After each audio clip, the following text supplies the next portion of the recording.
오후 4시 50분이었다. 경부선 KTX 104호 열차가 천안을 지나 수원으로 향하는 구간이었다. 객차 안은 금요일 오후의 귀갓길 승객으로 꽉 차 있었다. 이른 저녁 햇살이 비스듬히 유리창을 통해 좌석 사이로 기울어져 들어왔다. 72세 최복수는 창가 좌석에 앉아 바깥을 내다보고 있었다. 상경했다가 수원집으로 돌아가는 길이었다. 서울에 사는 오랜 친구 최경자와 점심을 먹고 헤어진 참이었다. 창밖으로 바깥가 풍경이 빠르게 흘러갔다. 들판이 지나가고 완만한 구릉이 나타났다가 사라졌다. 그때였다. 옆선로에서 반대 방향이 아닌 같은 방향으로 달리는 열차가 보였다. 화물 겸용 특급 열차였다. 속도 차이 때문에 두 열차는 나란히 달리다가 천천히 벌어지는 중이었다. 최복수는 무심히 그 열차를 바라보았다. 그 순간 최복수는 눈을 크게 뜨고 몸이 굳었다. 옆 열차 객차 창문 너머로 두 사람이 보였다. 정확히는 한 사람이 다른 한 사람을 쓰러뜨리고 있었다. 남자였다. 여자의 목을 두 손으로 감싸 쥐고 있었다. 여자의 팔이 허공에서 몇 번 흔들리다가 축 늘어졌다. 창문 너머 남자의 얼굴이 보였다. 옆 얼굴이었다. 각진 턱, 짧은 머리, 그리고 냉정한 눈빛. 두 열차가 벌어지기 시작했다. 10초가 지났다. 20초가 지났다. 옆 열차는 이미 시야 밖으로 사라지고 없었다. 최복순이 주위를 둘러보았다. 맞은편 좌석의 남자는 핸드폰을 보고 있었다. 앞줄 여성은 이어폰을 끼고 있었다. 아무도 보지 못한 것이었다. 아무도 몰랐다. 저 열차 안에서 방금 무언가가 일어났다는 것을 최복순의 손이 바들바들 떨렸다. 월요일 오전 10시였다. 강혁 탐정사무소의 접견실에 두 사람이 앉아 있었다. 한 명은 최경자였다. 70대 초반의 여성으로 수원에 사는 친구 최복순의 이야기를 전해 듣고 서울로 올라온 것이었다. 또 한 명이 바로 그 최복순이었다. 최경자가 먼저 입을 열었다. 제 친구가 금요일에 기차 안에서 이상한 것을 봤어요. 경찰에 신고했더니 열차 운행 기록 확인해 봤는데 그런 사실 없다고 했답니다. 친구가 혼자 낙심해 있기에 제가 탐정님한테 한번 데려왔어요. 강혁이 최복순을 보았다. 최복순은 앉은 자리에서 두 손을 무릎 위에 모으고 있었다. 창피함과 억울함이 뒤섞인 얼굴이었다. 눈가 주름이 깊었지만 눈빛은 흐릿하지 않았다. 강혁은 오랜 경험으로 이 눈빛의 사람을 알고 있었다. 본 것을 본대로 말하는 사람의 눈이었다. 직접 말씀해 주시겠습니까? 강혁이 조용하게 물었다. 최복순이 입을 열었다. 처음에는 더듬거렸다. 그러나 이야기를 하면 할수록 목소리가 단단해졌다. 오후 4시 50분. 수원 가는 경부선 KTX 옆으로 달리던 열차. 창문 너머 남자, 목을 조르는 손. 축 늘어지는 여자의 팔, 강혁이 끊지 않고 들었다. 이에나가 옆에서 패드에 내용을 기록했다. 프로파일러 출신 특유의 분석적인 시선이 최복순의 표정 변화를 읽고 있었다. 최복순이 말을 마쳤다. 강혁이 물었다. 남자 얼굴 기억하십니까? 옆 얼굴이었어요. 제대로는 못 봤어요. 근데 체격이 컸어요. 어깨가 넓고 머리가 짧았어요. 나이는 50 전후 같았어요. 여자는요. 최복순이 잠시 눈을 감았다. 검은 외투를 입고 있었어요. 긴 머리였어요. 얼굴은 못 봤어요. 너무 순식간에 지나가서. 강혁이 이에나를 보았다. 이에나가 이미 패드의 내용을 정리하면서 세종에게 명령을 입력하고 있었다. 강혁이 최복순에게 말했다. 저는 믿습니다. 최복순이 눈을 크게 뗐다. 보신 것이 사실이라고 생각합니다. 찾아볼게요. 최경자가 최복순의 손을 잡았다. 최복순의 눈가가 붉어졌다. 그 눈빛을 강혁은 오래 기억하게 될 것이었다. 최복순과 최경자가 돌아간 뒤였다. 이에나가 집무실로 들어오면서 세종에게 말했다. 세종 금요일 오후 4시 20분부터 5시 10분 사이 경부선 천안 수원 구간 운행 열차 목록 전부 뽑아줘. 분석 중입니다. 홀로그래픽 화면이 펼쳐졌다. KTX 열차 시각표, 화물 겸용 열차 운행 기록. 세종이 코레일 공공 데이터와 운행 이력을 동시에 대조했다. 해당 시간대에 같은 방향으로 경부선 병행 운행한 열차는 3편입니다. KTX 114호, 새마을호 213호. 화물 겸용 무궁화 특급 81호, 강혁이 말했다. 최복순 씨 기차가 KTX 114호야. 그러면 옆에서 달린 열차는 3편 중 나머지 2편 중 하나야. 화물 겸용 열차에 객차가 있어. 이에나가 코레일 데이터를 당겼다. 무궁화 특급 831호는 화물 중심이지만 후미 2칸이 일반 객차예요. 천안역을 오후 4시 37분에 출발한 기록이 있어요. 그게 맞아. 강혁이 화면을 손가락으로 당겼다. 811호 열차의 경로가 지도 위에 그려졌다. 811호가 천안 출발 후 수원 방향으로 달리다가 어디서 멈추지. 오산 화물역입니다. 오후 5시 2분, 오산 화물역. 강혁이 그 위치를 머릿속에 새겼다. 그 열차 객차 승객 명단 확인 가능해. 이에나가 세종에게 입력했다. 잠시 기다렸다. 화물 겸용 무궁화 811호. 객차는 지정석 없는 자유석 운행이에요. 승객 명단이 없어요. 그러면 CCTV 코레일 협조가 필요해요. 강혁이 이에나를 보았다. 이에나가 이미 패드를 들고 있었다. 제가 코레일 보안팀에 연락할게요. 법적 요청 절차가 필요하면 은비령 변호사한테 공문 받아서 빠르게 해줘요. 이에나가 고개를 끄덕이고 자리에서 일어섰다. 강혁은 창가로 갔다. 합정동 골목에 오전 햇살이 내려오고 있었다. 어딘가에 시신이 있었다. 최복순이 본 여자는 그 순간 이미 살아있지 않았다고 강혁은 직감했다. 경험으로 쌓인 직감이었다. 문제는 시신이 어디에 있느냐였다.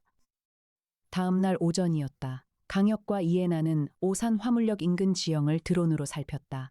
이에나가 조수석에서 드론 컨트롤러를 조작하고 강혁이 무인 승용차를 직접 운전했다. 최고급 승용차가 오산 외곽 도로를 미끄러지듯 달렸다. 드론이 보내는 열화상 영상이 이에나의 패드에 떴다. 811호 열차가 오산 화물역으로 들어오기 전 구간에 선로 옆으로 공터가 2군데 있어요. 거리가 얼마야? 첫 번째 공터는 역에서 약 200m 전. 두 번째는 450m 전이에요. 강혁이 차를 세웠다. 2사람이 내렸다. 선로 옆 비탈면을 걸어 올라갔다. 가을 풀이 무릎까지 자라 있었다. 이에나가 앞서 걸으며 바닥을 살폈다. 분석 화학 전문가 출신답게 흙 위에 미세한 변화를 읽어냈다. 첫 번째 공터였다. 강혁이 안으로 들어섰다. 있는 것. 공터 중앙 부근에 풀이 심하게 눌린 자국이 있었다. 흙이 긁혔다. 없는 것. 발자국이 보이지 않았다. 어색한 것. 풀이 눌린 자국의 형태가 직선이었다. 이에나 씨. 이에나가 다가왔다. 풀이 눌린 방향 봐요. 이에나가 쪼그려 앉았다. 눌린 방향은 선로 쪽에서 공터 쪽으로 향하는 방향이었다. 끌어당겨진 거예요. 아니면 떨어진 거예요. 던져진 거야. 이에나가 주위를 살폈다. 공터 끝에 콘크리트 옹벽이 있었다. 낮은 옹벽이었다. 이에나가 세종에게 신호를 보냈다. 세종, 이 구역 집안 레이더 스캔해줘. 세종이 드론에 탑재된 집안 투과 레이더를 가동했다. 2분이 지났다. 세종이 말했다. 해당 구역 지하 1m 20cm 지점에 이물질이 감지됩니다. 유기물 반응입니다. 강혁과 이에나가 동시에 고개를 들었다. 강혁이 형에게 전화를 걸었다. 형 나야. 혀가 무슨 일이야. 오산 화물역 인근이야. 현장 감식팀 불러줘. 시신이 있을 것 같아. 수학이 넘어 강민혁이 잠시 멈추었다. 근거가 뭐야? 아직 정황이야. 그런데 틀리지 않아. 알겠어. 오후였다. 수원지방검찰청 산하수사팀이 도착했다. 법과학 감식팀이 드론 레이더가 가리킨 지점을 굴착했다. 30분 후였다. 시신이 나왔다. 여자였다. 40대 초반으로 보였다. 검은 외투를 입고 있었다. 목에 교살 흔적이 선명했다. 이에나가 현장으로 내려갔다. 국과수 출신의 날카로운 눈으로 시신 주변을 살폈다. 외투 소재, 손톱 상태, 손가락에 반지 흔적, 발에 신은 구두 브랜드. 이에나가 조용하게 말했다. 교살 시 저항이 있었어요. 손톱 아래 피부 조직 잔류 가능성 있어요. 상대 DNA 나올 수 있어요. 감식팀이 채취를 시작했다. 이에나가 강혁에게 다가갔다. 신원 확인이 관건이에요. 신분증이 없어요. 세종한테 얼굴 인식 올려줘. 이에나가 시신 얼굴을 고해상도로 촬영해 세종에게 전송했다. 세종이 공공인물 데이터베이스와 대조를 시작했다. 3분 후였다. 일치 가능성 97.3% 인물이 특정됐습니다. 최연희, 28세. 현 주소 경기도 화성시. 직업은 무직, 전과 없음. 강혁이 이해나를 보았다. 28세. 최복순이 본 여자였다면 28세의 여성이 목 졸려 죽어서 열차 밖으로 던져진 것이었다. 최연이 주변 인물 관계 뽑아줘. 진행합니다. 그때 강민혁이 현장으로 걸어왔다. 검찰 재킷을 입은 채였다. 혀가 맞네. 진짜 있었네. 형 신혼 지금 나왔어. 최연이 화성에 산대. 강민혁이 낮게 휘파람을 불었다. 최복순 할머니 증언이 맞았어. 맞았어. 강민혁이 강혁의 어깨를 가볍게 쳤다. 수사 협력은 해줄게. 근데 공식 사건 수사권은 경찰 소관이야, 알아. 그래서 더 빨리 움직여야 해. 세종이 최연희의 주변 인물 관계를 정리하는데 40분이 걸렸다. 강혁이 홀로그래픽 화면을 살펴보았다. 최연희는 화성시 봉담 소재 구옥에서 단독으로 살고 있었다. 부모는 이미 사망, 형제자매 없음. 그런데 가족관계 검색에서 흥미로운 것이 나왔다. 최연희의 외조부모가 여전히 살아있었다. 황일봉, 80세, 경기도 여주시 능서면 황씨 고택 거주. 직업란에는 은퇴 기업인이었다. 재산 내역은 공식 기록만으로 수백억 원 규모로 추정됐다. 황씨 고택이 뭐야? 이해나가 지도를 펼쳤다. 여주 능서면에 있는 옛날 대가족 고택이에요. 황일봉 씨가 7년 전부터 살고 있고 자녀들이 번갈아 방문하는 구조예요. 세종이 뽑은 자료에 의하면 황일봉 씨는 여주 일대 농지와 임야를 포함해서 토지만 상당한 규모래요. 자녀는 아들 셋 딸 하나예요. 첫째 아들 황성원 62세, 여주 고택의 아버지와 함께 살아요. 둘째 아들 황성민 58세, 서울 마포구 거주, 부동산 개발업. 셋째 아들 황성철 55세, 해외 체류 중, 화가로 등록되어 있어요. 딸 황성아 53세, 여주 고택 인근의 별채 거주. 강혁이 눈을 가늘게 떴다. 황일봉 자산이 사망 시 자녀들에게 분배되는 구조야. 그렇죠. 그런데 손녀 최연희가 외조부 황일봉의 재산 상속 구조에 끼어 있을 수 있어. 이해나가 세종에게 물었다.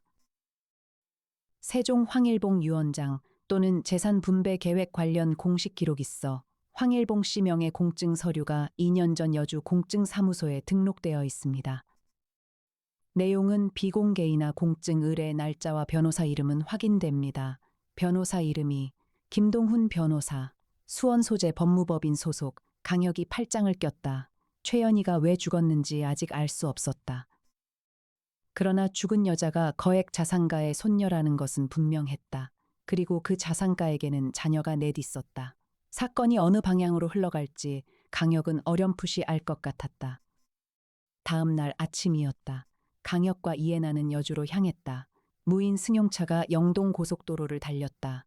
이해나는 조수석에서 황씨 가족 자료를 계속 정리했다. 탐정님 황일봉 씨 손녀가 최연희 한 명이에요. 딸 황성아 씨 자녀예요. 최연희는 황일봉 씨 사위 최 씨 성을 물려받았고요. 황성아 씨는 이미 남편과 이혼한 상태고 최연희는 엄마 황성아 씨와도 연락이 드물었던 것 같아요. 황일봉이 손녀를 아껴. 자료상으로는 그렇게 보여요. 최연희 앞으로 증여된 토지가 2필지가 있어요. 3년 전이에요.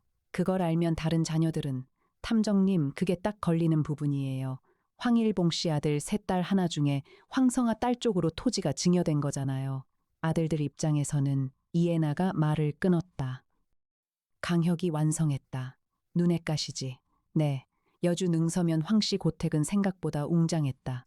200년 이상 된 한옥 본체를 중심으로 사랑채와 별채가 둘러싸고 있었다. 주변으로 넓은 밭이 이어졌다. 가을 들녘이 황갈색으로 물들어 있었다. 강혁과 이해나가 대문을 통해 앞마당으로 들어섰다. 본체 마루에 노인이 앉아 있었다.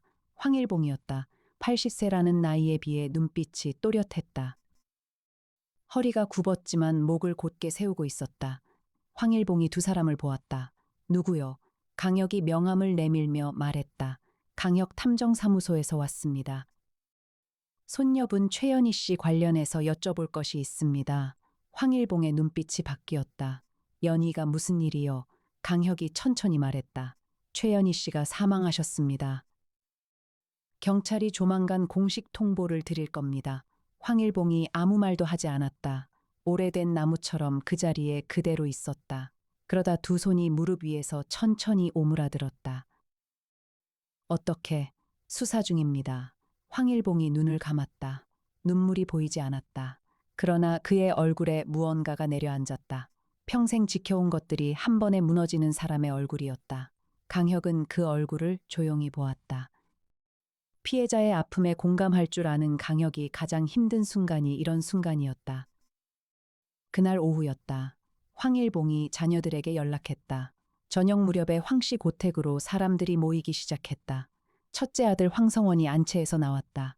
키가 크고 마른 체형이었다. 표정이 딱딱하게 굳어 있었다. 강혁과 악수를 나누면서도 눈을 맞추지 않았다. 둘째 아들 황성민이 서울에서 내려왔다. 부동산 개발업을 한다더니 고급 외제차를 타고 왔다. 체격이 단단했다. 말이 많았다. 강혁에게 일부러 명함을 여러 번 내밀었다. 황성아가 별채에서 걸어왔다. 딸이었다. 50대 초중반으로 보였는데 실제 나이보다 늙어 보였다. 눈밑이 어두웠다. 최연희의 어머니였다. 딸이 죽었다는 말을 들었을 텐데 표정이 잘 읽히지 않았다. 셋째 아들 황성철은 해외에 있다고 했다. 오는데 이틀이 걸린다고 했다. 이해나가 강혁에게 조용히 말했다. 첫째 황성원은 표정 관리를 하고 있어요. 둘째 황성민은 너무 말이 많은데 그 자체가 불안의 표출일 수 있어요. 황성아는 딸이 죽었는데 감정 반응이 너무 적어요. 세 명 다 지금 당장은 판단을 유보해야 해요. 맞아. 황성철이 해외에 있다는 것도 확인이 필요해. 이해나가 세종에게 신호를 보냈다. 세종 황성철 최근 출입국 기록. 잠시 후 세종이 답했다. 황성철 씨는 3일 전 인천공항 출국 기록이 있습니다. 목적지는 프랑스 파리입니다. 오늘 현재 귀국 기록은 없습니다. 강혁이 고개를 끄덕였다. 사흘 전이면 최연희가 죽은 날보다 하루 뒤야. 이해나가 눈썹을 올렸다. 출국 타이밍이 묘해요. 아직 추론이야. 강혁이 일어섰다. 황씨 고택 앞마당을 천천히 걸으면서 공간을 살펴보았다. 있는 것, 본체 사랑채 별채 창고 농기구, 없는 것, CCTV가 없었다. 외딴 고택이어서 당연할 수도 있었다. 어색한 것, 별채 쪽 지붕에 최근에 수리한 흔적이 있었다. 새 기와가 구 기와와 섞여 있었다.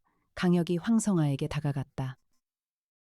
황성아 씨, 최연희 씨와 마지막으로 연락한 게 언제입니까? 황성아가 시선을 피했다.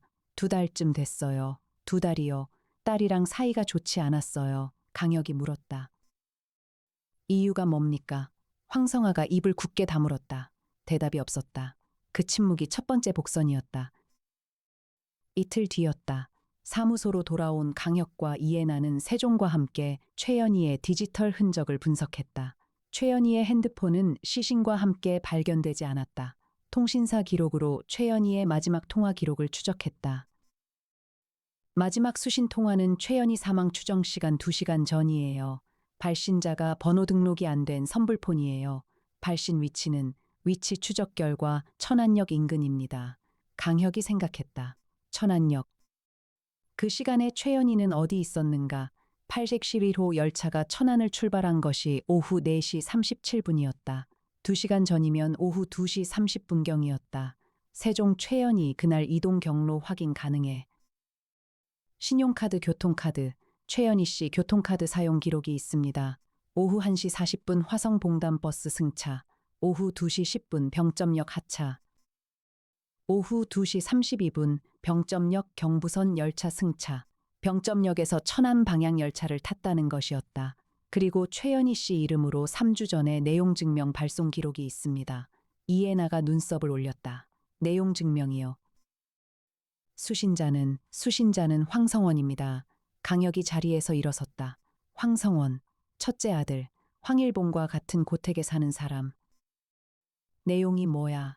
내용 증명 원본은 법원 기록이 아니라 등기우편 기록만 남아 있어서 내용 확인이 안 됩니다.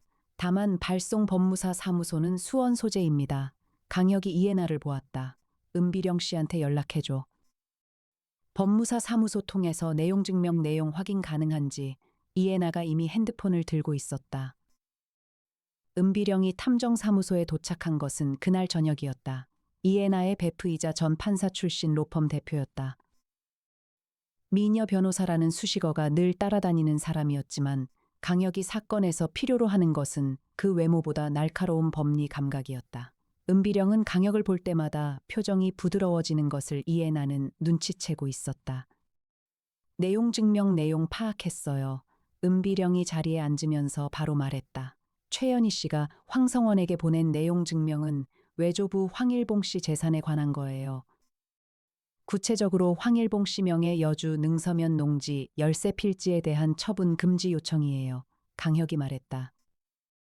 처분 금지 요청이라면 황성원이 아버지 황일봉 명의의 토지를 무단으로 처분하려 했다는 것을 최연희가 알았다는 거예요.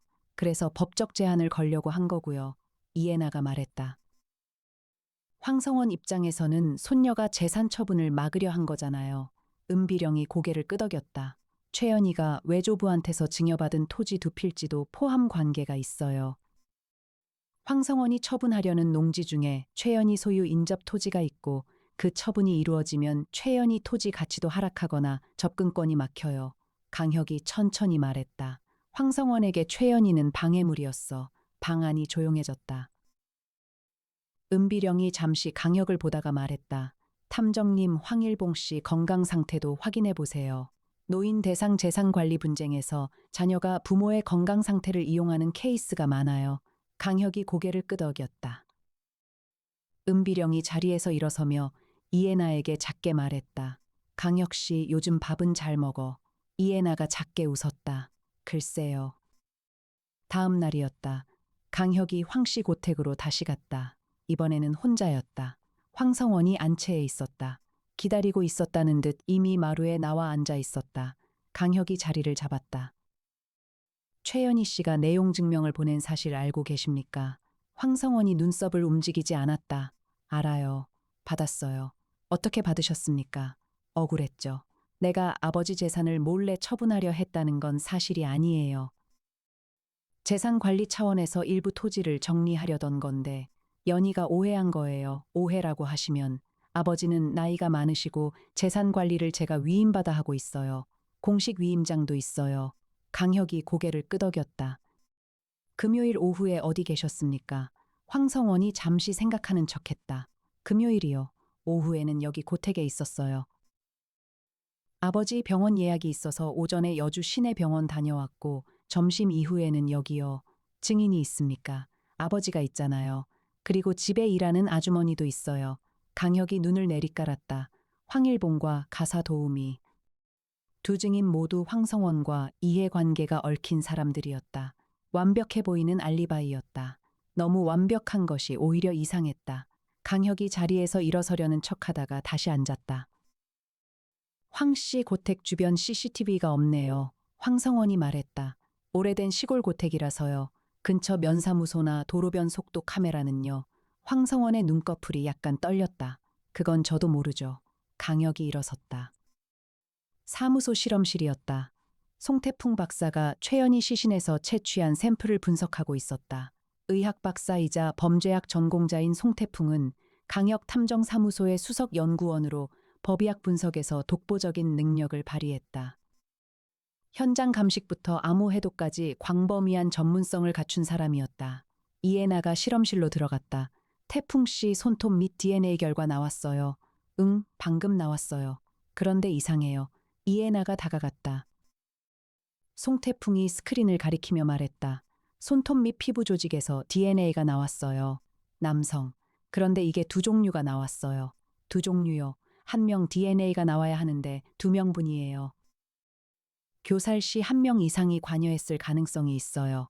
아니면 시신이 열차 밖으로 던져질 때 다른 사람이 관여했을 수도 있고요. 이해나가 생각했다. 공범이 있다는 거군요. 가능성이에요. 단정은 못해요. 두 DNA 각각 데이터베이스 대조 가능해요. 범죄자 DNA 데이터베이스엔 없어요. 다른 경로가 필요해요. 이해나가 세종에게 신호를 보냈다. 세종 황씨 가족 중에 DNA가 공개 데이터베이스에 있는 사람이 있어. 황성민 씨 2년 전 교통사고 시 병원 입원 기록이 있습니다.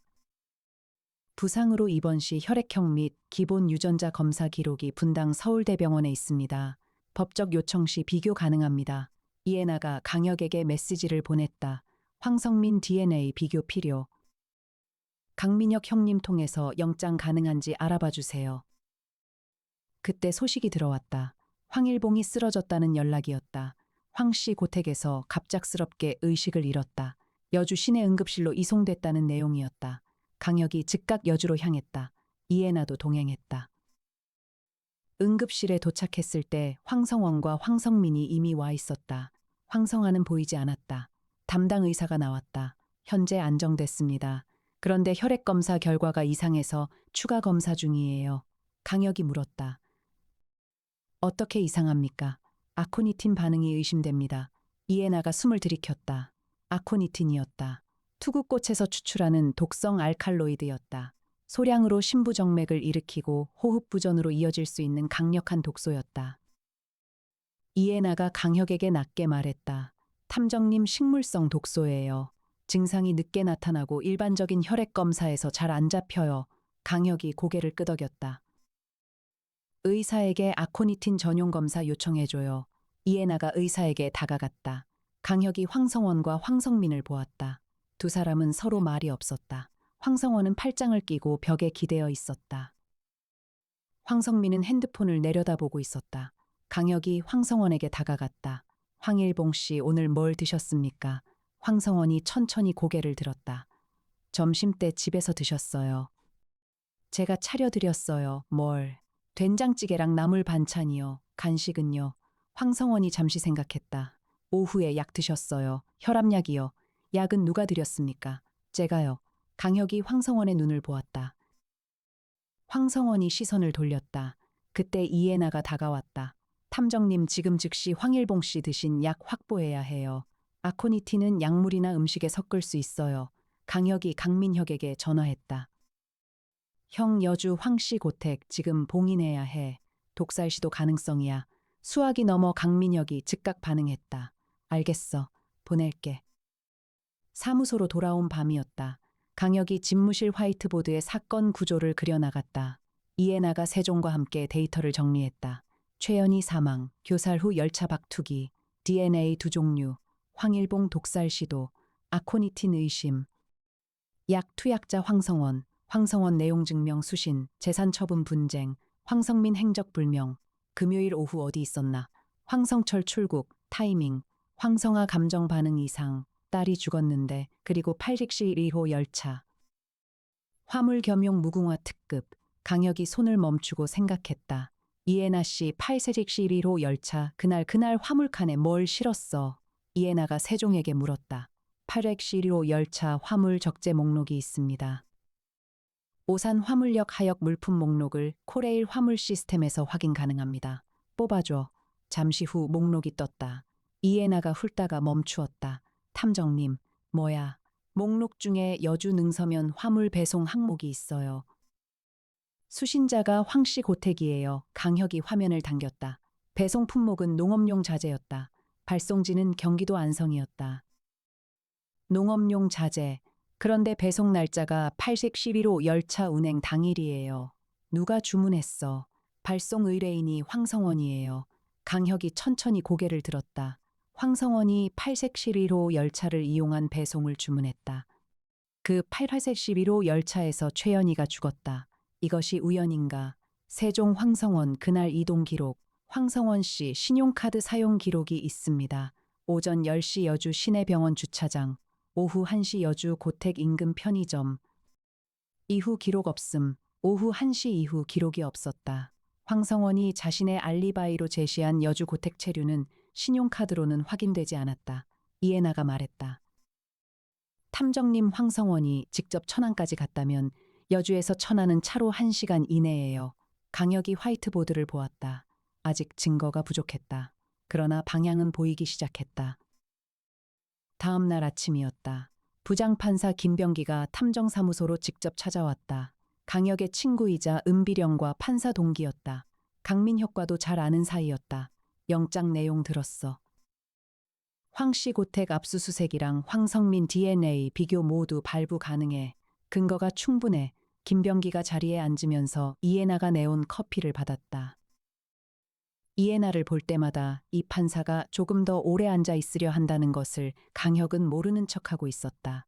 약물 관련 즉시 채취도 포함이야. 응.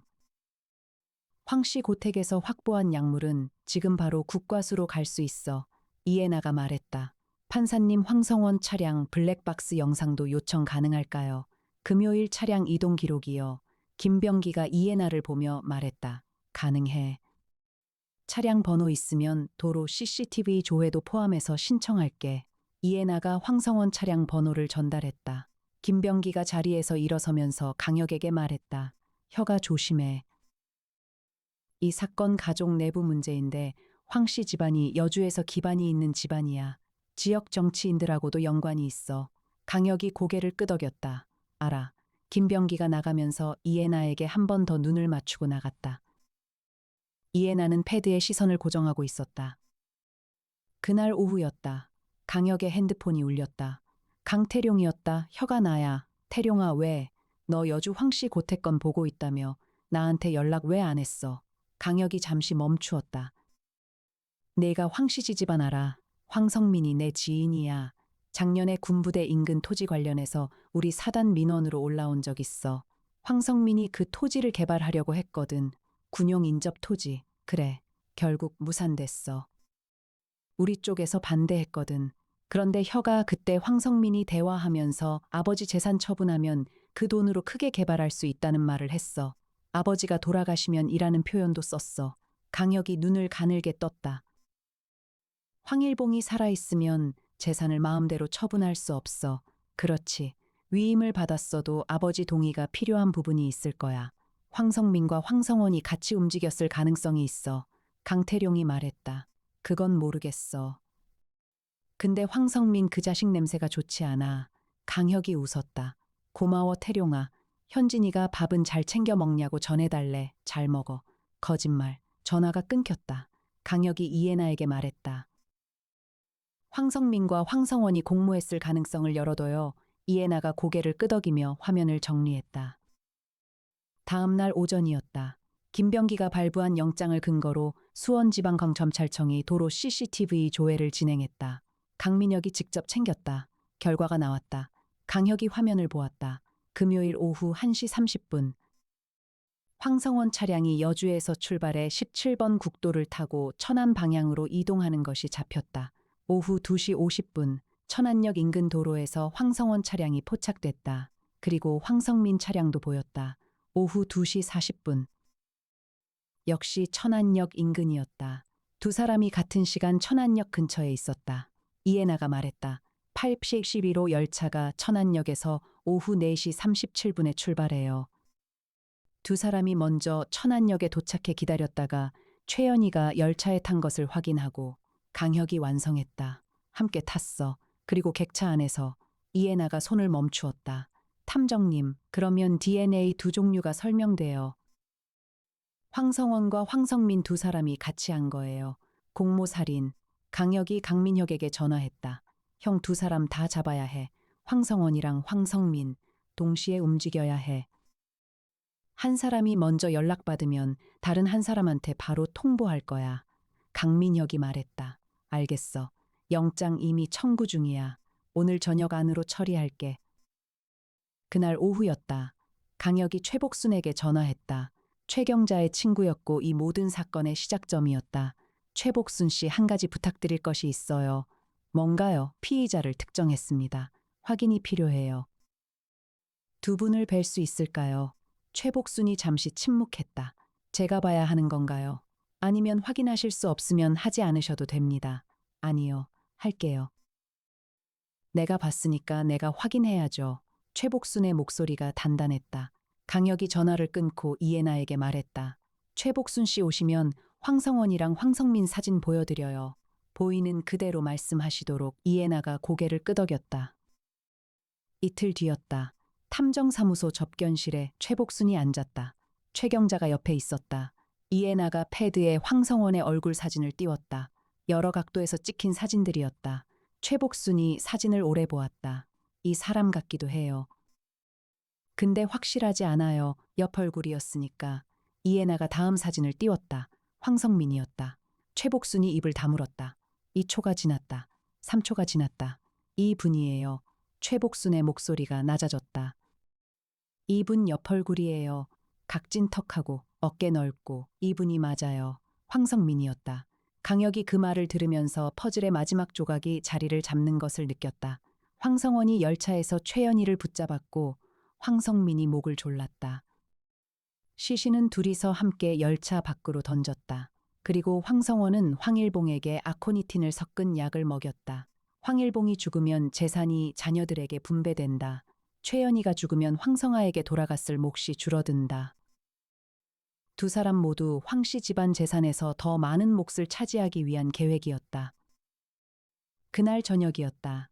검찰 수사팀이 황성원과 황성민을 동시에 체포했다. 황성원은 고택에서 검찰 수사관들과 마주쳤을 때 말없이 순응했다. 황성민은 서울 마포구 자택에서 체포됐는데 도주를 시도하다가 계단에서 발을 헛디뎌 스스로 넘어졌다. 강민혁이 강혁에게 전화했다. 혀가 둘 다 확보했어. DNA 비교도 내일 결과 나와. 도로 CCTV하고 팔색 시리로 열차 화물 주문 내역이 결정타야. 황일봉 씨 상태는 독성 제거 치료 중이야. 회복 중이라고 해. 강혁이 안도했다. 수고했어 형. 수고는 너야. 최복순 할머니 목격 없었으면 이거 그냥 실종으로 묻혔을 거야. 강혁이 창밖을 내다보았다. 합정동 골목에 가을 저녁이 내려오고 있었다. 그러니까 그 할머니 눈을 믿어야 했던 거야. 강민혁이 전화를 끊었다. 다음 날이었다. 황성아가 탐정사무소를 찾아왔다. 혼자였다. 어제와는 달리 얼굴이 더 어두워 보였다. 그러나 이번에는 눈에 눈물이 있었다. 탐정님, 제 오빠들이 체포됐다는 것 들었어요. 강혁이 고개를 끄덕였다. 황성아가 핸드백에서 봉투를 꺼냈다. 이게 연희가 저한테 2달 전에 보낸 편지예요. 저도 이걸 보고서야 알았어요. 강혁이 봉투를 받았다.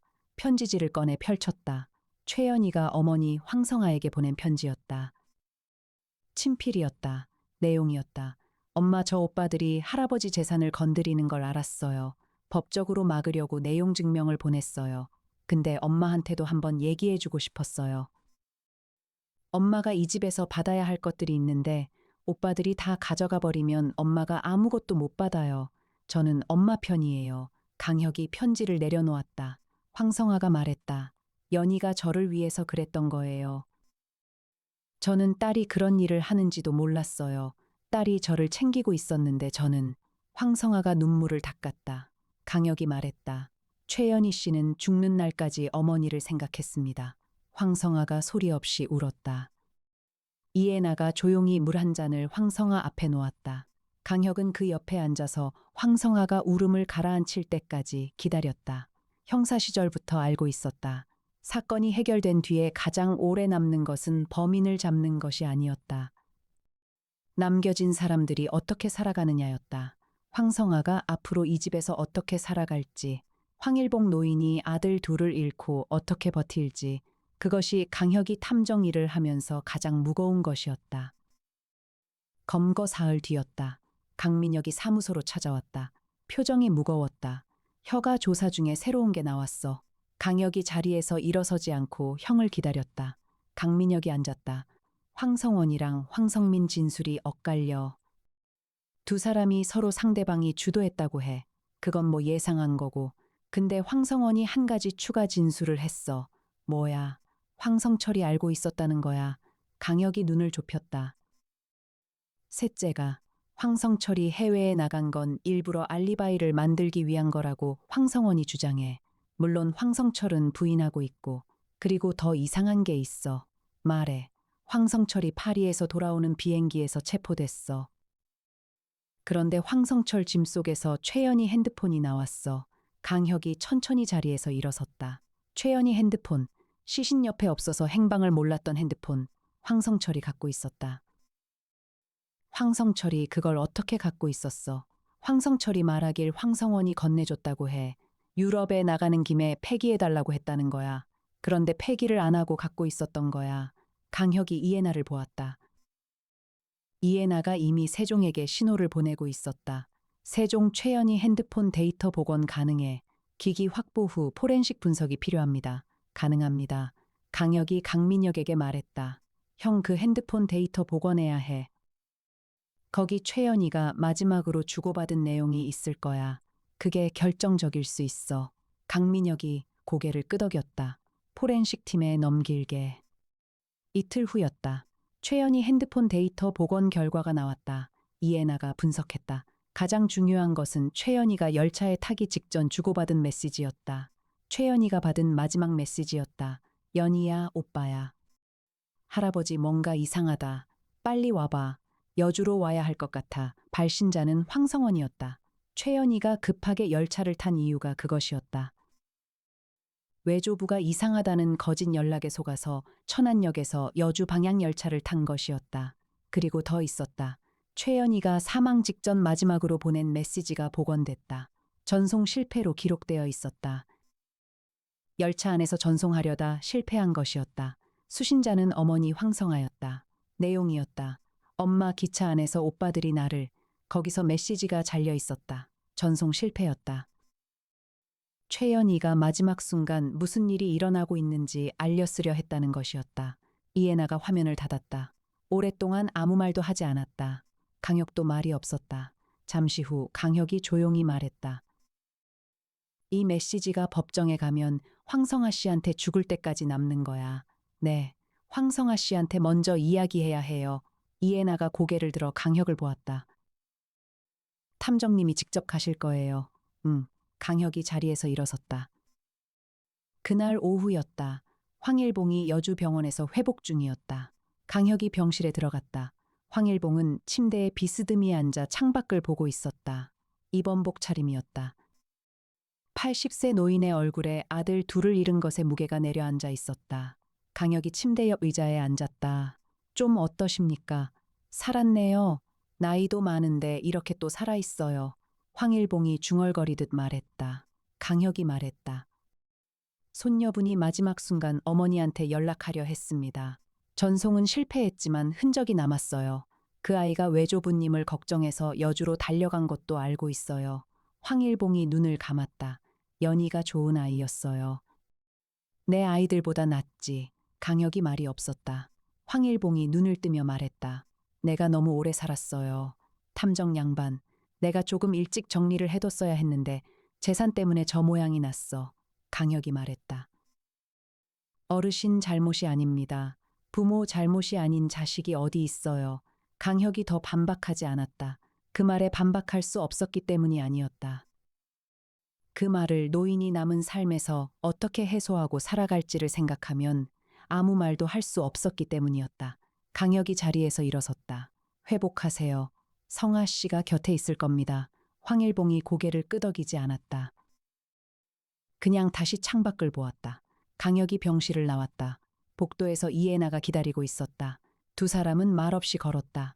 병원 밖으로 나오자 늦가을 찬바람이 불었다. 여주 들판이 보였다. 황금색이 이미 다 빠진 자리에 회색이 내려앉은 들판이었다. 이해나가 강혁 옆에 서서 말했다. 탐정님 이번 사건 많이 힘들었죠. 강혁이 하늘을 올려다보았다. 매번 이래. 그래도 최연희 씨한테 이름은 돌려줬잖아요. 실종이 아니라 피해자로. 강혁이 이해나를 보았다. 그 말이 맞았다. 누군가가 누군가의 이름을 찾아주는 것. 죽어서도 이름 없이 묻힐 뻔했던 사람에게 이름을 돌려주는 것. 그게 강혁이 탐정 일을 계속하는 이유였다. 한 달이 지났다. 황성원과 황성민은 살인 혐의와 살인미수 혐의로 기소됐다. 황성철은 증거인멸 관련 혐의로 별도 조사를 받았다. 황일봉은 병원 치료를 마치고 고택으로 돌아갔다. 황성아가 곁에 있었다. 최연희는 화성봉담 공원묘지에 안장됐다. 황일봉이 직접 내려와 묘에 손을 얹었다. 아무 말도 하지 않았다. 그것으로 충분했다. 최복순이 강혁에게 전화했다. 탐정님 덕분에 그 여자아이 이름을 찾았네요. 강혁이 말했다. 최복순 씨가 눈을 돌리지 않으셨기 때문입니다. 늙어서 눈이 나쁜데 그날 유독 잘 보였어요. 최복순이 웃었다. 전화가 끊겼다.